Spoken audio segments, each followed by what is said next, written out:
왜 이런 경영 액션이 필요한 거냐라는 거죠. 한마디로 말씀드리면 옛날보다 돈을 더 많이 벌기 위해서입니다. 또는 옛날보다 돈을 더 적게 벌 수 있는 가능성을 줄이기 위해서입니다. 그래서 경영 액션을 해야 되는 거죠. 그러면 옛날보다 돈을 더 적게 벌지 않기 위해서 해야 된다는 이야기는 뭐냐면 단절적인 변화를 이야기하는데요. 환경이 너무나 급하게 바뀌기 때문에 자칫 우리가 환경 변화에 적응을 하지 못하면 생존 자체 위협을 받을 수 있다는 거죠. 제가 에피소드 하나 말씀드리겠습니다. 스파이더맨이라는 영화 보셨나요?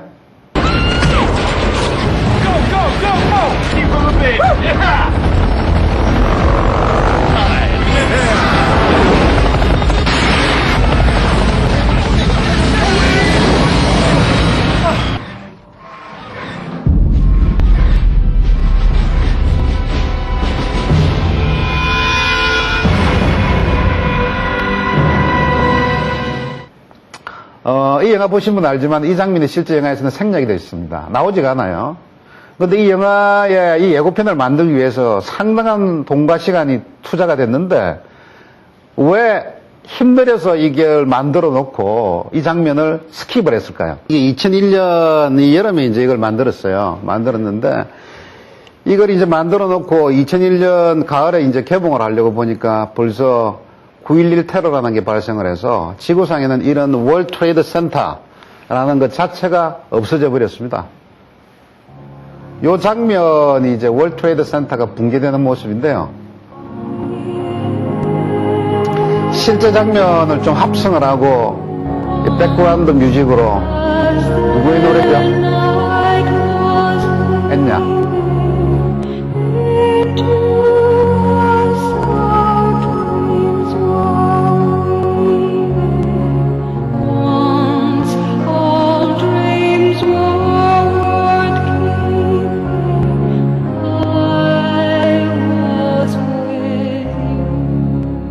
매덕을 투자해놓고 한 달도 써먹지 못하는 이런 세상, 한 달 앞을 내다볼 수 없는, 한 치 앞을 내다볼 수 없는 이런 세상을 저희들은 와우 체인지, 단절적인 변화다 이렇게 이야기를 하고 있습니다. 조금 더 구체적으로 추상화된 거를 구체적으로 말씀을 드리면 여러분들 잘 아시는 탐 피터스 같은 사람은 이렇게 비교를 합니다. 과거의 어떤 경영의 환경과 현재 우리가 처해 있는 환경을 대비를 해서 이야기를 하는데요. 옛날 같으면은 성공을 위해서 스텝 바이 스텝 한 걸음씩 나갔다. 그러나 이제는 화끈한 실패를 통한 성공밖에 없다. 그리고 옛날에 조직을 누가 지배했냐? 회계사들이 지배를 했다. 동계산자라는 사람이 지배를 했다. 이제는 혁신가, 이노베이터들이 회사를 지배를 한다. 그리고 옛날에는 유형자산이 중요했다 그러면 전통적인 어떤 토지나 사람이나, 그죠? 자본이나 이런 것들이 중요했다 그러면 이제는 이 무형자산, 브랜드라든지 소프트라든지 지식이라든지 테크놀로지 이런 게 중요하다. 그리고 옛날에는 성공과 실패 주기가 몇십 년이었다. 근데 이제는 그 주기가 몇 달로 접어들었다. 그 옛날에는 테크놀로지, 기술이 변화를 지원했다. 스포트했다. 그러나 이제는 기술 그 자체가 변화를 주도를 한다. 그리고 경쟁자, 강자가 가끔 새롭게 출현을 했지만 이제는 매일 새로운 강자가 출현한다. 그리고 업계 법칙이 웬만해서는 바뀌지 않았다. 그러나 이제는 업계 법칙이 수시로 바뀌고 옛날에는 경영학자가 쓴 책대로 경영을 하면 경영이 제대로 됐지만 이제는 경영자, CEO들이 즉석에서 책 그 자체를 다시 쓰는 세상이다. 이런 식의 변화가 있다라고 이야기를 하고 있습니다. 그래서 앤디 그로버 잘 아시죠? 이게 인텔의 옛날 이제 CEO인데, 전 CEO인데요.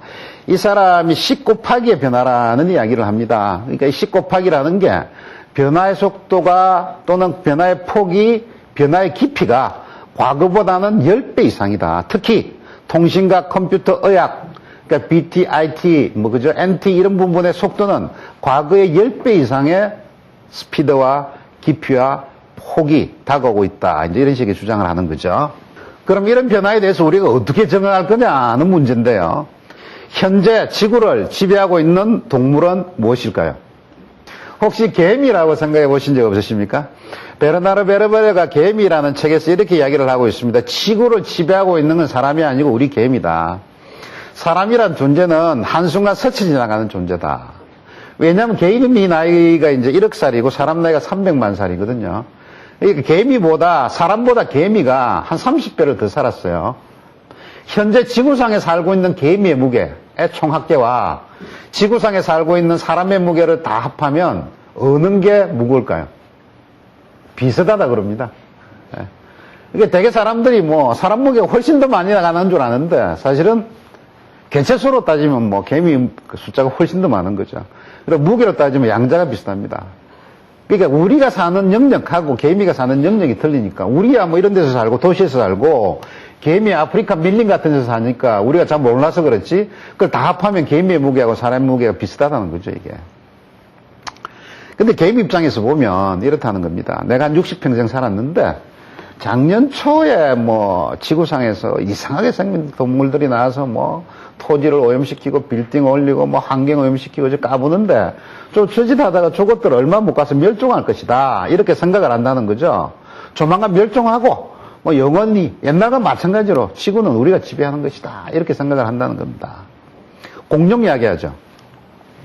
저희들이 이제 공룡을 환경 변화에 적응하지 못해서 멸종한 동물의 전형적인 거로 아주 저희들이 뭐 예를 많이 듭니다. 예를 들어서 뭐 꼬리를 찌르면 머리까지 정보가 전달되는데 몇 분이 걸리고 뭐 이런 이야기를 하는데 사실 이 공룡이라는 존재가요 지구상에서 1억 5천만 년을 살았거든요.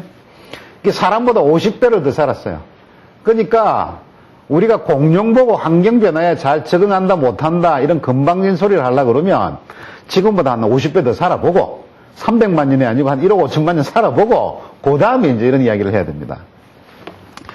그럼 과연 이 개미라는 동물이 왜 이렇게 오랫동안 지구상에서 사람보다 30배 이상 오랫동안 존재를 할 수 있을까요? 개미가 사람보다 힘이 셉니까? 아니잖아요. 머리가 좋습니까? 아니잖아요. 다만 환경 변화에 잘 적응하기 때문에 그렇다는 이야기입니다. 그래서 이 찰스 다윈이 진화론을 주장하면서 종회기원에서 이런 이야기를 합니다. 지구상에서 마지막까지 살아남을 수 있는 종족은요, 가장 힘이 센 종족도 아니고, 가장 머리가 좋은 종족도 아니고, 가장 환경 변화에 잘 적응하는 종족이다.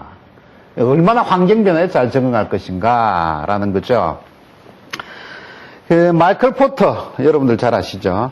이게 이제 여러 가지 뭐 밸류 체인이라든지 여러 가지 이제 이론을 만드신 분인데요. 이분도 이런 말씀을 하십니다. 오늘날 지속적인 성공은 끊임없는 혁신을 통해서 변하는 환경에 적응함으로서만 가능하다. 이런 이야기고, 외치도 마찬가지입니다. 기업이 혁신한다는 것은 과거 1년, 2년 전에 비해서 우리가 얼마나 바뀌었냐. 이렇게 따지는 것이 아니라 우리가 외부 환경 변화에 얼마나 신속하게 대응을 하고 외부 환경 변화에 버틸 수 있도록 얼마나 더 강해졌는가를 자문자답하는 일이다. 그러니까 과거에 우리가 비교하는 게 혁신이 아니고 환경 변화에 얼마나 잘 대응하고 적응했느냐라고 하는 게 혁신이다 라고 이야기를 한다는 거죠. 그러면 과연 이런 변화에 적응하지 못하는 기업들의 종말은 뭘까요? 몰락입니다. 게리 하밀 잘 아시죠? 코어 컴피턴스 핵심 역량이라는 컨셉을 처음으로 만드신 분인데 이분이 이제 선책에서 이렇게 주장을 하고 있습니다.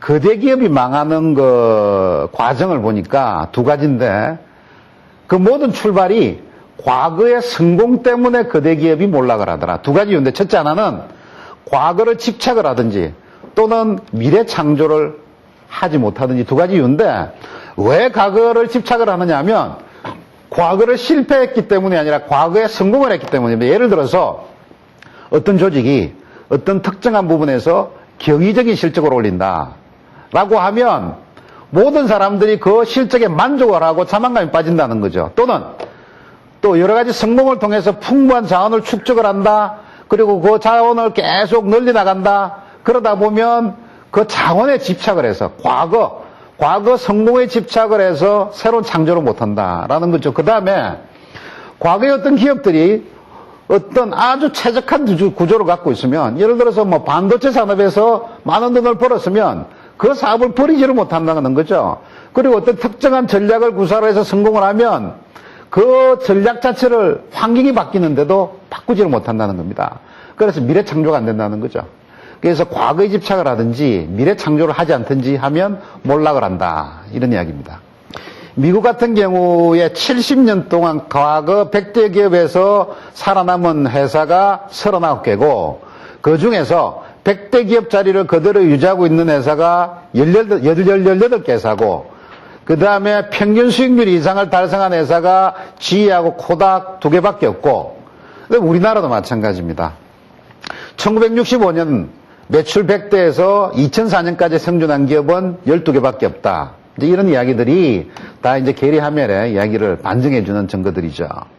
그래서 최근에는 조금 이 경영학자들이 많이 좀 과격해졌습니다. 그래서 요새 나오는 이야기들이 점진주의로서는 파멸밖에 없다. 이런 이제 상당히 과격한 이야기를 쓰는데요. 물론 이제 점진적인 개혁도 필요에 따라서 하고 급할 때는 급하게 가고 느릴 때는 느리게 가야 되지만 최근의 트렌드는 조금 과격하게 오르고 있죠. 그래서 네그로폰테 같은 사람, MIT 이제 미디어 랩에 랩장을 하고 계시는 분인데요. 거대한 조직일수록 점진주의에 중독되기 쉽다. 점진주의는 혁신의 최대 적이다. 라고 하는 거죠. 탐피트에서 이런 이야기 합니다. 상품이나 서비스를 어제보다 조금 더 좋게 만들려고 애쓰는 사람들 또는 조직들의 미래는 죽음뿐이다. 라고 할 정도로 과격한 이야기를 하죠. 그래서 저희들이 미래학이라는 것 자체 학문을 인정을 하지 않습니다. 왜 미래학이 없을까요? 미래는 정해진 것이 아닙니다. 선택적 미래입니다.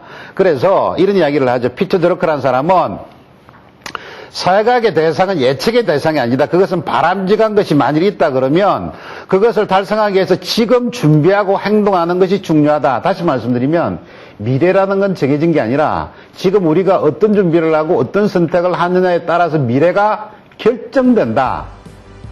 라고 하기 때문에 저희들이 선택적이라는 형용사를 붙이거든요. 그래서 선택적 미래다. 이런 식으로 이야기를 하는 겁니다.